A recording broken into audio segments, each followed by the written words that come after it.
Ladies and gentlemen, welcome back to the Tavern of Tomes. My name is RK Fox. I am joined by everybody. This is Kent Aldridge, Sam Bowen, Christian Majewski, Rachel McKelvey, and Alex Oak. Welcome to the round of drinks, the first round of drinks with absolutely everybody. We're talking about the main story. We have finished chapters 1 through 4, and my, were they a tense couple chapters. Lots of high octane, high tense stuff. Yes, we opened with a TPK. It's fabulous. Not that uncommon. No. You guys did really well in that encounter. I was shocked. All of those creatures were challenge rating 2. It should take 5 of you to kill one of them.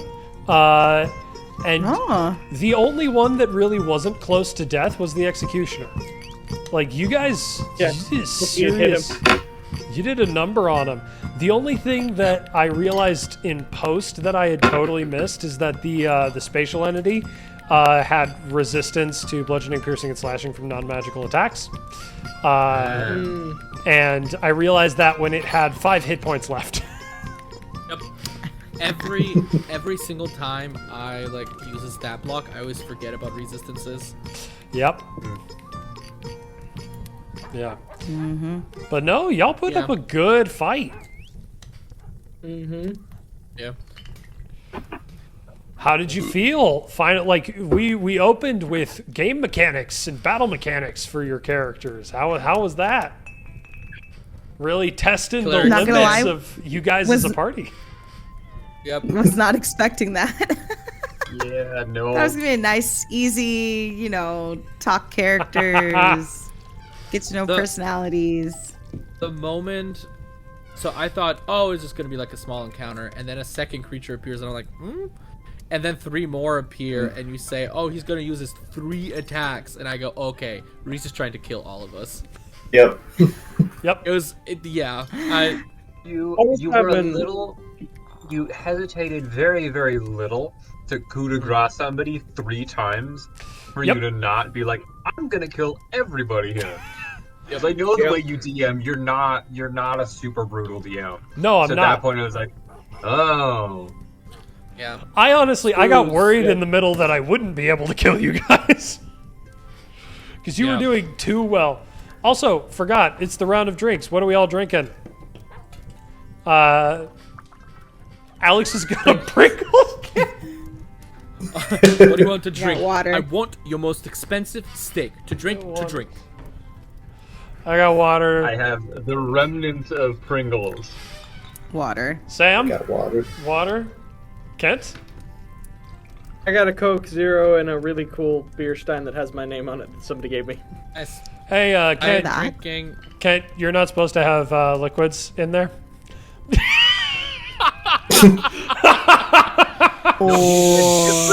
Don't let the administrator know, and everything will be okay. Oh, that's so funny. Hey, if he wants to know, he has to pay a minimum of $3. $3 a month. Hey! There we go. That works out. That's fine. Christian? You know what? If cameras out finds out, I'll stop drinking things in here. There you go. Christian? I am drinking a cold one. Kirin Ichiban, to be specific. Oh. My favorite light beer. Nice. So TPK. That was we did rumors and then started combat. You all had your little vignettes. It was so much fun. I like the vignettes. I wish I could have seen all of them. Yeah. Yeah, there I'm were. looking forward to when the episodes come out so that I can listen to them.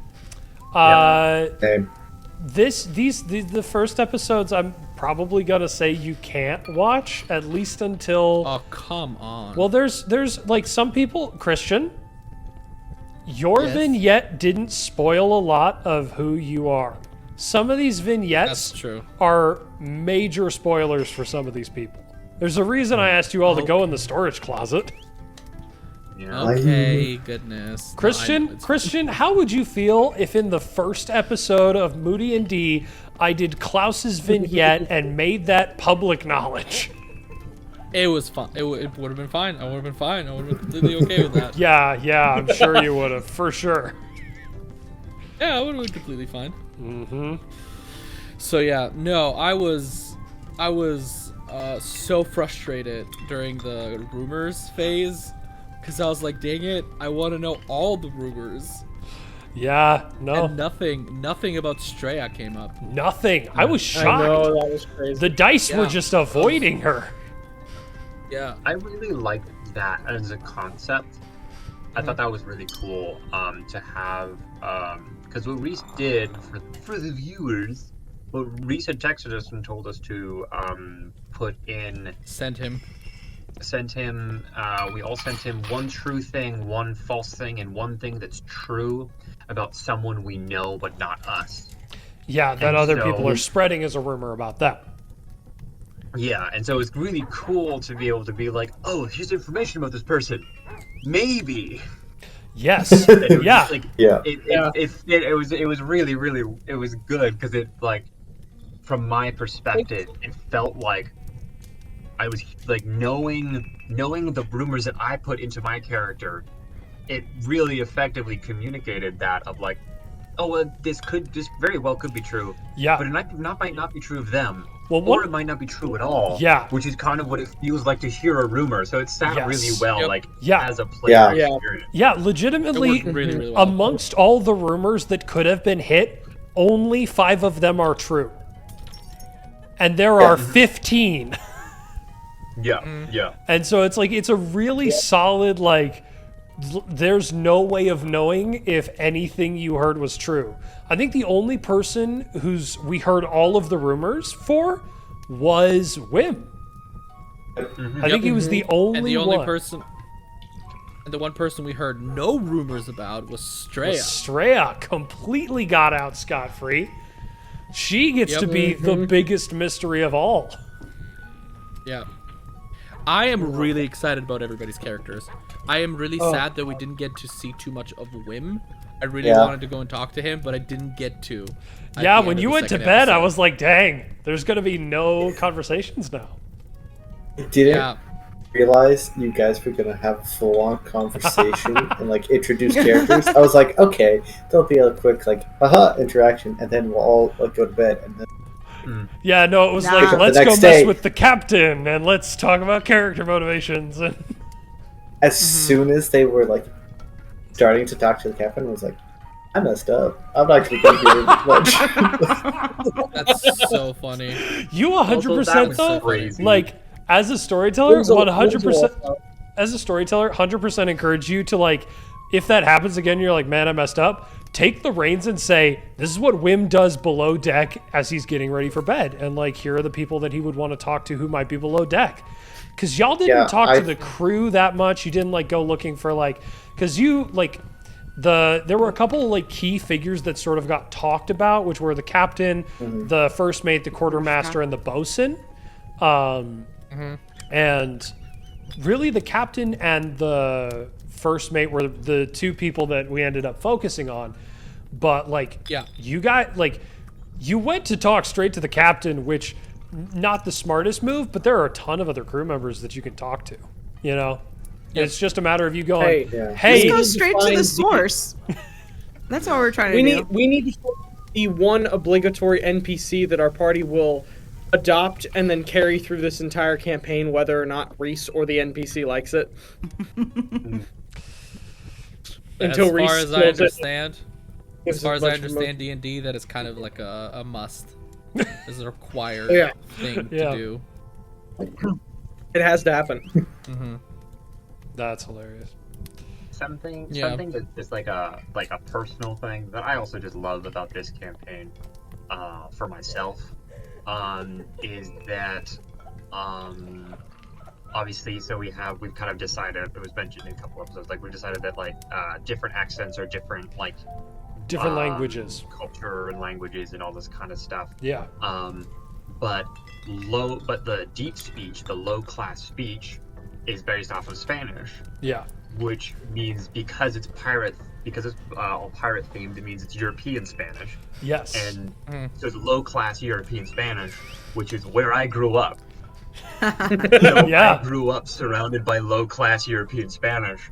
And so it's just very, very gratifying for me personally of just thinking about all the different things that I would hear when I'm back home. And that's Yeah. the kind of stuff that's being spoken by a lot of your crew. Yeah. Yep. And so that was just something that I put together today in its entirety. I was like, wow, this is not just like, oh, it's Spanish. It's like, this is my Spanish. Yeah. Yeah, And for so sure. that was just something that, like, I love the cultural stuff of it, especially with obviously you are far from you're very familiar with voice acting, and so it's fun to see like a very international like crew and lots of different accents. Yeah, and like Because I 100% apologize. My Spanish accent is by far my worst. Like that is the one that I like truly am so bad at. But like this crew is studded with accents from literally all around. Like we've got multiple different, like a good chunk of the crew has a Spanish accent, and like my way of playing that right now is just they're going to speak deep speech and I'm going to use an American accent because I'd rather speak deep speech and use an American accent than butcher it, because every single time I try to do the flipped R that I know is a part of Spanish, it just drops me right into like my pseudo Eastern Irish. European like that's where I tend to end up, and so I'm like, I'm not even gonna try that. Yeah. Hey, listen. Just embrace it like I do. None of my accents are good, so they're just all whatever. Right? I'm trying to do a French accent, but I feel because of my proximity to Lorenzo, I feel like I sometimes switch into a Spanish accent. You're holding Even for your Lucian kind. I would say you're holding pretty your good. French pretty solid. Like it's okay. It's been fitting well. it's like it's a very I feel like I'm talking to Lumiere. Yeah, I was gonna say it's like it's a bit of a cartoony French, but it is very clearly still French. Like there's not been a point where I've felt you've drifted into a different accent. Okay, cool. Because I felt like I did. It's very hard for me not to like drift into Spanish and drift into German. Yeah, for sure. But yeah, so I like mean, seriously, slap a clock in your chest and call you Cogsworth. You know, you're doing fine. yeah, but no, like the crew really they have accents from everywhere. Just by the nature of being a bit of a pirate crew, we've got because I mean, privateer crew. Yeah, we've got Spanish accents from people who speak deep speech primarily. The first mate, as we've clocked, has a German accent because he is from Omercel. The quartermaster, we really only heard one sentence out of him, but he has sort of a loose, like somewhere in between an African and a Russian accent. Like there's not a lot of overlap, but the place where they do overlap, that's sort of where he sits. There are characters with all sorts of accents that you'll meet eventually. The bosun has an Irish accent. He's from Dakaya, and so it's fun to do. There was so long where during Moody and D we were filming entirely episodes where it was just all the same race of person who spoke the same base language. Yeah. And so they all had the same accent, and I didn't do anything else. No. So I think that role stuff, like that was in my own world building. That was like the first breakthrough. I remember being like a kid, and me and my brother, like the first breakthrough was like, oh, we assign this race this culture. And see what that turns into, right? Let's take these two cultures and smush them together, and like playing around with and smushing together all that kind of stuff was one of and so that's always like one of the things that I'm really drawn to, and I find really cool to see how different people incorporate real world culture and how you play with that to make it into a fantasy setting. It adds a lot of depth. Yeah, for sure. Yeah, well, one of the things that we haven't it's not been explicitly stated, but it's been exemplified, especially if you watch the prologue, is that the entirety of Lifo is racially, ethnically black, but has this like Spanish culture, Spanish, French, European culture mixed with like a lot of things that by like cultural necessity, especially when it comes to appearance and things like that, are really important to like African culture. And like Rachel and I have had a lot of conversations about that, and I've been trying to incorporate that and do that in a way that's respectful and fair, and Appropriate.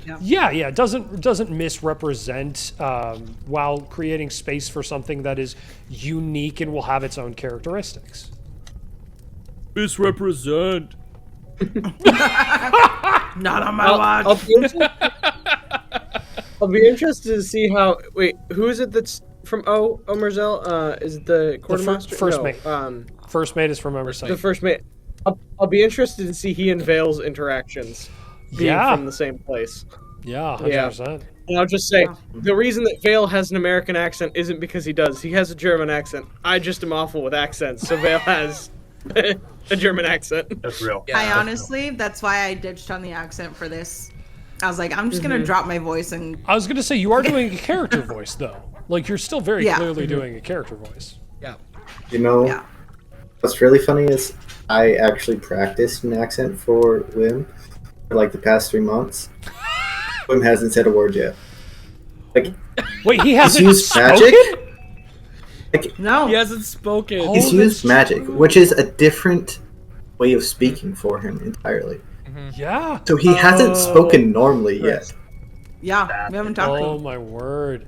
This is crazy. So one of the things that I've been trying to like do well for this campaign, and I feel like it's playing out pretty well, is not really requiring that this party functions as a party.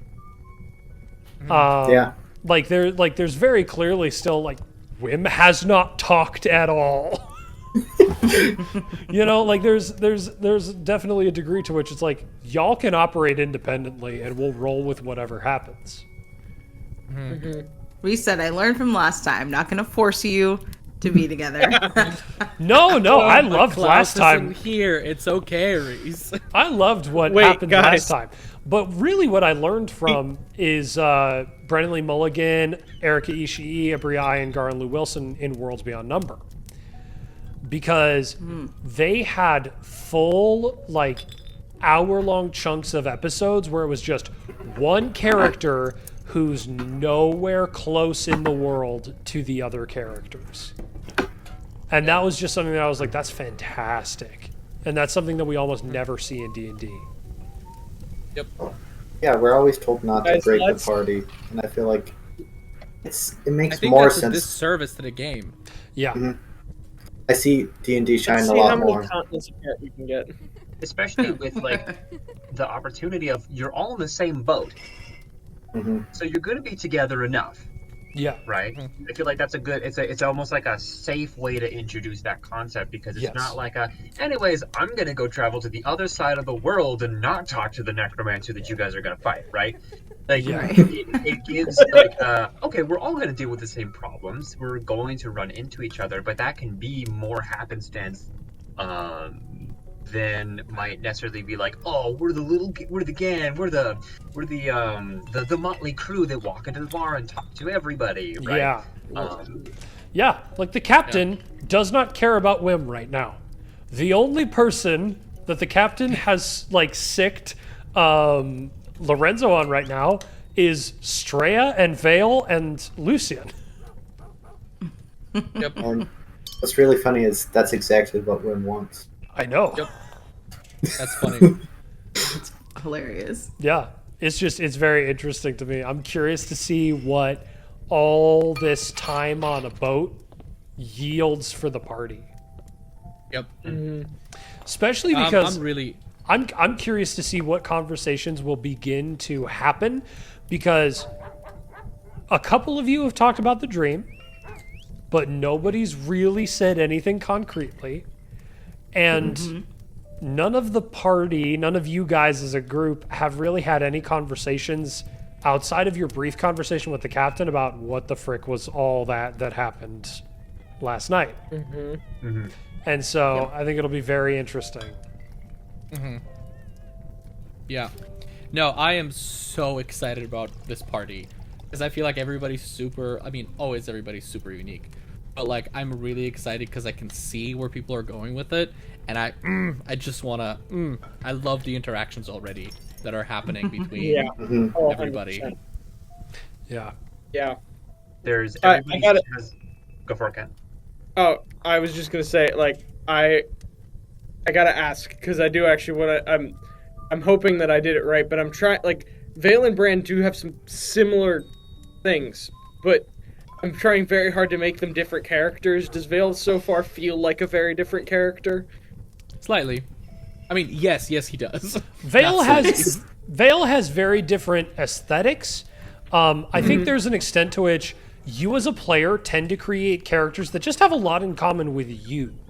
And Oh, you're 100%. exploring different parts of things that interest you. And that's not a bad Yeah, thing. That's very common for a lot of players. But also, I would say, like, even seeing the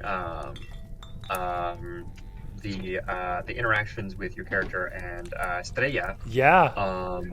that's really cool. That I really like that little interaction of you just waking her up.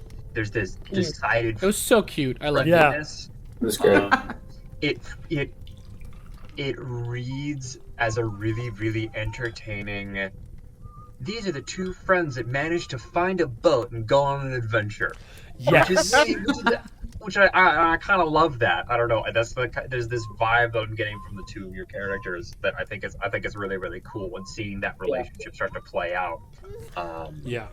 It's one of the nice things about having characters know each other before you enter Yes. enter a campaign. It's like, Yeah. there's relationships that we can already latch onto. Yeah. And because that reveals stuff about the character beyond just their first impressions, Yes. right? Because that's always the danger of any party is it's like here's all my cards, all your cards over there, which obviously we're also seeing, but having two characters that don't have their cards so close to their chest, right? We see more of all the characters. Yes. Yeah. Yeah. Like I feel especially like in general we have more cards in this campaign out so far, at least between some of the characters, except for Wim. Except for Wim. Wim is an enigma. Yeah. What were you gonna say, Reese? I was going to say I also like seeing the Lucy and Lorenzo engagement, the two brothers. That's so And fun. I like it's really the opposite dynamic of what I expected. Like I did not expect to come in seeing Christian being the fun, playful brother that annoys Lorenzo. Like that was Yeah. a unique thing when like just even seeing the you calling him Enzo and him going, "Don't call me that." Yes. No. Yeah, I remember when we were coming up with these characters so many months ago. It was just such a because Alex explained to me what he was going to do, and I was like, "You want to be brothers? you want to do stuff together?" Yeah. Because I had this idea of Lucian being just this very like outgoing, friendly guy, and Alex explained that he wanted Lorenzo to be very like staunch and disagreeable, and I was like, I think that would be a hilarious pairing. Yeah. Yes. Yeah, it fit really, really well, and yeah, I love the kind of I'm so bad at like coming up with a concept and executing it the way it is in my head, and so having the interactions, it's fitting with what I was kind of hoping it would feel like between the two of us, and just it fits right where I was kind of hoping it would, and so that was really kind of exciting to be like, okay, cool, it feels natural what we're trying to do and what we're actually doing. Yeah. Yeah. Yeah. Sam. I also really enjoy. No, go. Sorry, go ahead. No, go. Sam, I'm just curious, like, we talk about how Wim has not spoken yet. What has it been like for you as a player to be in sort of this position of, I don't have the same connections, my character doesn't have curiosity in the same way that all of, like, the rest of these people do? Like, I'm not naturally in a place where I'm going to invest in the same way. Like, yes, my character goes to sleep. Where are you at? Like, are you because you even said like, oh, I made a mistake. Like, where are you framing up for future episodes too? Yeah. Well, part of it is me just trying to play the character the way he would actually act. Yeah, 100%. Um, the other thing is I just really love learning about these characters. Like the dynamics, phenomenal. But like, I've rarely met a D&D party where I'm actually like interested in all of them. There's usually one where I'm just like, I couldn't care less. But like, that's not the case here. And so, Yeah, for sure. I'm just over here, just like, what's happening? And He said popcorn out. Yeah, like even if Yeah. Wim isn't super invested, Sam is, and that's all. Sam is Yeah. invested. But yeah, I didn't really make this character to be sort of in the front. Yeah.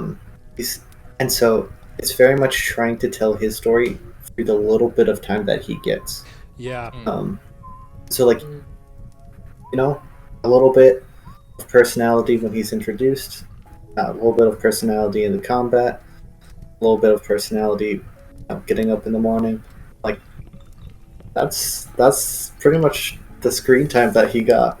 Yeah. And at the same time, in each of those scenarios, I felt like it was coming off exactly how I wanted him to. Good. And so it's setting it up for crazy plans that I have for him. So Oh no. Awesome. Nice. Love Yeah. it. Yeah. That was something I was thinking about for Lorenzo. I didn't want to wild shape in the first combat, but then I realized he was dying, and so I didn't really have a choice. Yeah. But it was the same kind of thing. It's kind of fun to just like pull back so much, and so the reveal gets kind of like the punch. Yeah. 100%. Yeah. Yeah. I was the same way with Vale's transformation.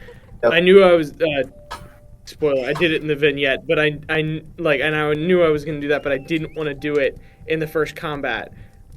But Reese put the priest there, who is like, yeah, like that was kind of a big deal. So like, Literally it had the to embodiment happen. of what Vale hates. Basically, yeah. And so it was like, Vale needed to do it. I was like, oh, dang it. I kind of wanted to wait a couple episodes, have some combats, just be a normal dude, and then all of a sudden, Yeah. you know. Yeah. Um, That's really funny to me listening to all of you, because I always build my characters to hold back so much. With Lucian, honestly, it's me. I'm still gonna hold back. I was going to say, you still got secrets. I still got not necessarily secrets, just things I don't want to divulge right away. So that's called a secret. Hey, listen. In my mind, that's called waiting. But yeah, I created Lucian to be, again, just this very forward, very like approachable dude who just kind of does keep his cards on the table. Yeah. Secrets don't make friends, but Lucian does. Yes. Oh, Nice. that's fantastic. Secret cast member has awoken. Oh, your cat? Zuzu. Zuzu. I really, really enjoyed the interactions between Lucian and Straya especially, but Lucian, like Straya and Vale, that little conversation that Yes. we had, I really, really liked it. That was Yeah. very. I love. Oh, wait. I think Zuzu just unplugged my headphones. There we go. Now I can hear you guys. Hilarious. I loved seeing Lucian, who is a like. There's a degree to which he's so friendly that anybody who has a history of meeting untrustworthy people will immediately be closed off, even if it's not legitimized. I mean, maybe it is. Who knows? Yeah, I don't know. Maybe Maybe he's just putting up an act. maybe you've made just a friendlier sounding Klaus. That's all. Maybe. When Still let it pass you. genocidal. Just makes you think he's a good guy. Okay. Who knows? I'm curious. I know this is still very early, but what are how do you guys have questions already about each other that you're like, I feel like this is okay to ask in like a behind the scenes conversation already? I have a general one. Okay. More just because this is only my second like long-term campaign. That's I guess true. my second one that actually came to like fruition. So even as you guys are talking about characters and you're like, oh, I've got all these grand plans for this character. Like, I'm curious, how much are you like, this is it? Yeah, and I don't know if you guys can read this. You're like, this is it. This is like in game for my character. How much is like, ooh, this would be cool if this happened? And then how much is like, meh, we'll just see what happens. Yeah, that's a great question. I feel like in my head there are I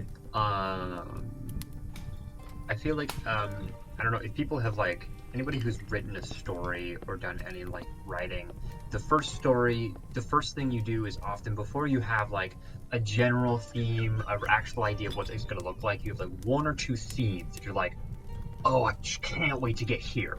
Yeah. That I'm going to write to make sure this scene happens because this scene slaps, right? This is super, super cool. That's for me. It's like, okay, there's a lot of details. There's a lot of things in between that like, I have no idea how it's going to happen. We'll improvise. We'll see if we get here. We'll get there. But there's like always like one or two moments with characters that I'm like, that's going to hit hard. That's going to be important, right? Like, Yeah. Like if you think for Quimp for season 1 of Moody and D, finding out that Kazrash is dead, like that's going to be crazy. That's important, right? How am I going to react to that specific? Spoilers. If they're paying for this, they've probably seen Moody and D. Yeah. Hopefully. Maybe. And so that's how I would describe it, as like, I might practice a monologue that I really want to make sure happens, and this is the kind of thing that like I'd be like talking to Reese about it. Like, Yeah. These are the kind of things I generally try to communicate with a dungeon master. Yeah. Right. If I feel like it's important for them to know. Yeah, hey, like this here's where I want to get. Yeah. Yeah. That's how I would answer that question. Yeah. Cool. That's something that I'm trying to learn how to do, because I usually build my characters like I have multiple arcs in mind where they could go, Yeah.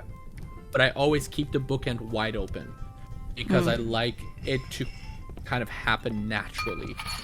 Like with Klaus, right? I really wanted Klaus to have a redemption arc. That's why we came up with the whole what if thing, because that would have been so much fun. That's not what happened. That's not where life goes.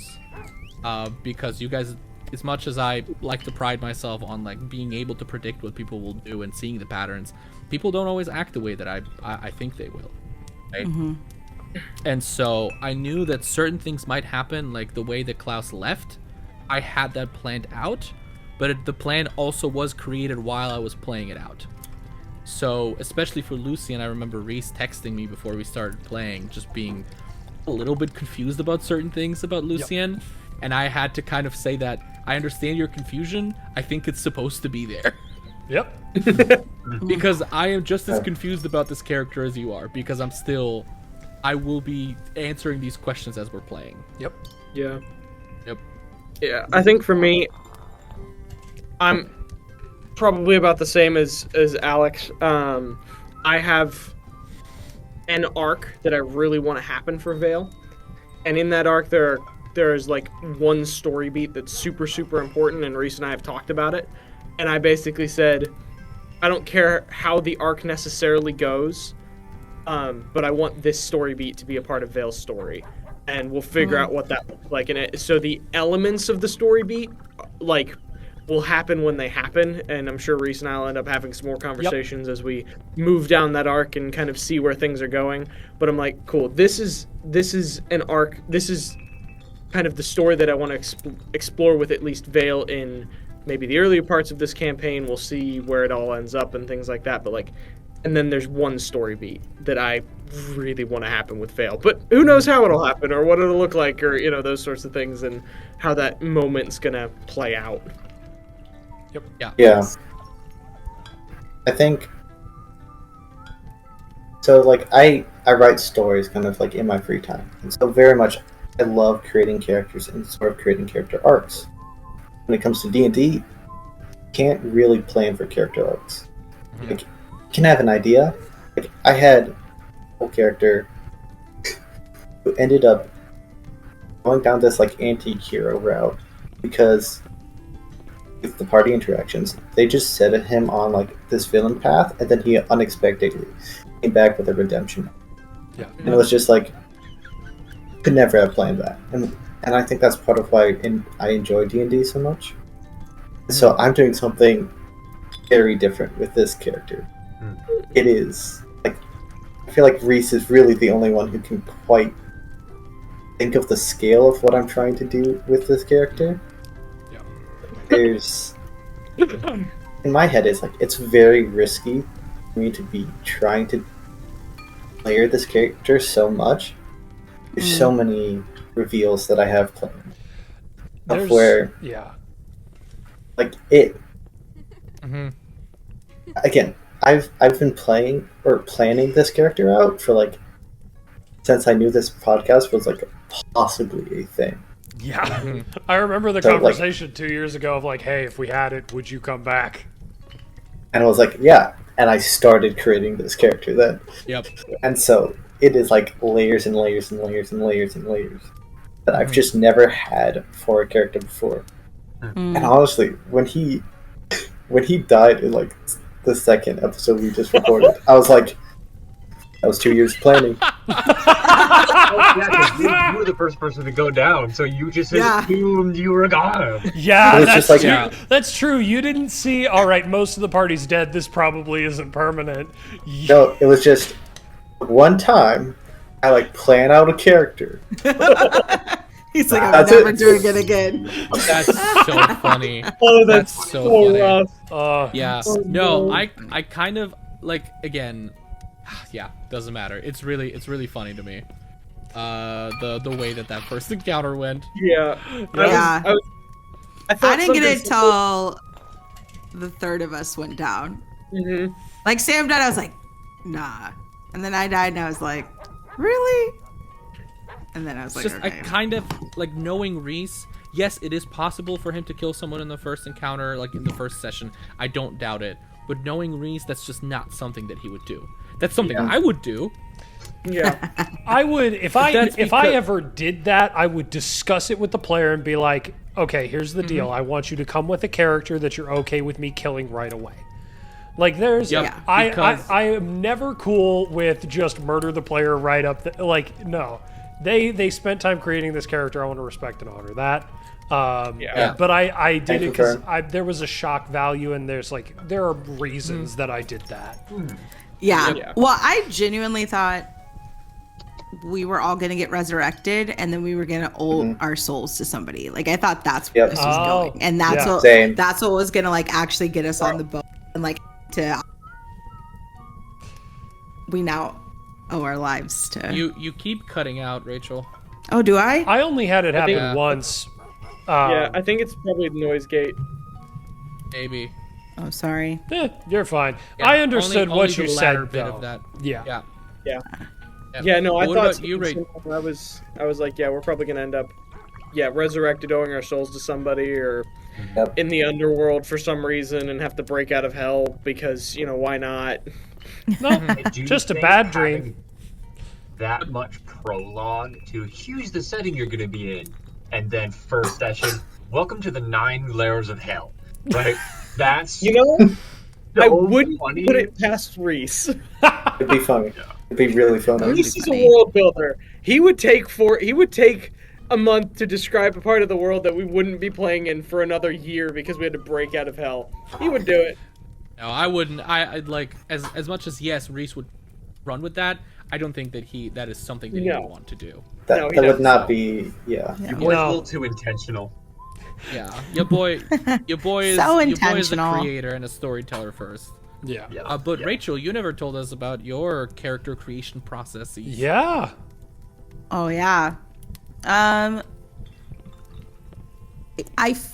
feel like I'm curious to see. I think it's something similar.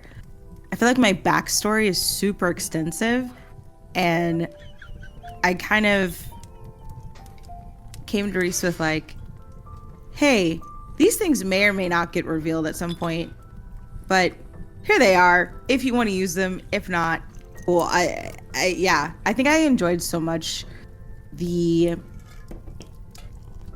journey of Audra in the other campaign that was so unexpected Yeah. that I kind of was just like, yeah, I like, and I find for me when I do write stories as well, I'll have an idea in mind, but so often the characters kind of take it in a different way. So even like the web series I made had a completely different ending in mind when I first wrote it. And then as I was writing the story, these other characters came in and I was like, oh, wait a minute. And then it just, as the story went, it made more sense. Creating D&D characters are the same of like, hey, here's some like past that could inform the future, or it may not. I'll leave that up to Reese. Otherwise, like my character's just kind of, The way I'm that, using that as like personality more. The way that I tend to do this, like when I create a player character, I tend to create a player character rather than centering them around like a certain arc that I want them to follow. I create them around a struggle. Rather than saying this is the end that I want to achieve, I say this is the thing that they're going to fight or grapple with, and we'll see what the environment does to that fight. Yep. Yeah. I get that. I tried to give them a way of life. Yeah. Right? The way that they view the world, and that's just how things happen to them. Because the beauty of D&D for me is the collective storytelling. And I'm not saying that, arcs are bad, because arcs will never play out the way that you want them to. Yeah. But for me personally, like trying to plan something out and make it happen, I'd rather just go and write a book. Yeah. And not play D&D, right? I don't know. That's what is really riveting for me. Yeah, it's something that I've been trying to learn because especially like even when the more and more like I've been DMing and like and playing D&D, the looser I've had to get, because especially my first campaigns that I ran, the first character things, I was so frustrated because it didn't happen exactly the way I wanted it to. And especially DMing for Moody and D recently has been like, wow, this is 95% making it up on the spot. Yep. There is so And that was the thing that I didn't realize. I was like, oh yeah, like kind of like 50-50 or sort of like 60-40. No, 90, there's 5%. I have like 3 lines written on my notes and I'm like, we're going to film for 2 hours and we're going to play for 2 hours and we're going to see where this goes. Yep. Applying that, and I think a lot of that, I started doing just like improv comedy, and that's been really cool. Again, going in without a plan has been something that I'm slowly learning how to do, and I'm learning the joy of it, of sitting at a table with the with the shadow of a thought of a story that you will get to tell with other people that will actually flesh it out, and most of which you'll just make up on the spot. Yep. Creating a character and that's kind of, sorry, that was one of the things I was saying before. It was like, I had a vision for what Lucian and Lorenzo would look like. And this is surprisingly close to what I was hoping for, which I have learned to not expect anymore. I'm just like, well, I've got an idea for a character, but I can't expect them to act any way, because I'll sit down at the table, make up the accent that's not the accent I've been practicing, and play the character in a way that makes sense and feels natural. That wasn't exactly what I was planning, and finding the beauty of that. Yeah. No, it's something that we've talked about in the past, how it's for you, it's learning to be, because you enjoy when possibilities are infinite or when there's only one path that you can take, right? There's nothing really in between for you. And the beauty of D&D for me, and what really like it just scratches my brain because that's the way that I enjoy taking things is possibilities are infinite within a certain framework. So there's a gate around your land, but within that framework, within what you're doing, possibilities are endless, even though they might not seem like they are.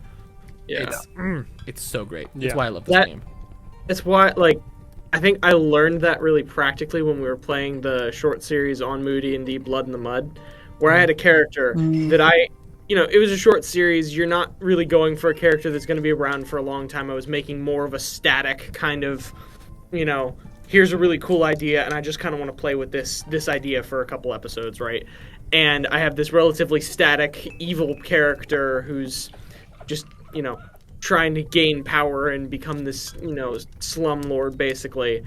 And all of a sudden, he meets these, like, really good characters that were NPCs that Christian had put in the world. And for the first time ever, this person who had lived his entire life in the dark was confronted by light and didn't know what to do with it, but knew the light was threatened, knew he liked it, and knew he had to protect it. And, like, on a dime, so much changed. Yeah. And Yep. I was not planning that walking in the door. Like, I wasn't planning it 5 minutes before it happened in the session. And then it happened, I'm like, oh, okay, cool. I guess this is what we're doing. And it was just such a fun moment that I thoroughly enjoy. Yeah. Yeah. We could talk about this forever, but Yeah. we have stayed long, so I just want to say thank you all for joining us. Thank you for those of you who are signed up as regulars. We're so glad that you've decided to join us for this round of drinks. If you are hearing this as one of the episodes that we've dropped as a round of drinks that is public, consider signing up because there's more of this content, and there will continue to be more. There's a lot more. There's a lot more. So consider signing up as a regular. Consider signing up as a fly on the wall. Consider signing up in all sorts of different capacities on our Patreon. That's patreon.com/Tavern of Tomes. Thank you all for joining us. We love you all. Please join our Patreon. We need it. If you want more of this, please. We need it. Please do it. Please. All right. We love you all. Good night. Please. Bye. Oh my gosh.